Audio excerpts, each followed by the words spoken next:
Hello বন্ধুরা, তোমরা সবাই কেমন আছো? আমি খুব ভালো আছি। তো সেদিনকে ছিল কৃষ্ণনগরে জগদ্ধাত্রী পুজো।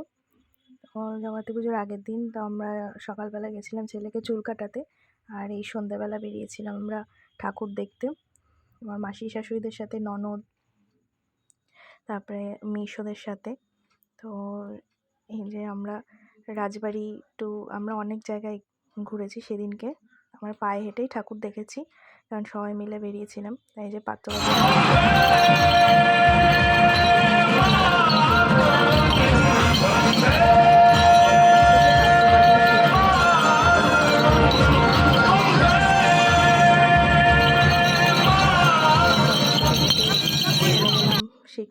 স্বীকৃতিতে গিয়ে আমরা অনেকক্ষণ ছিলাম।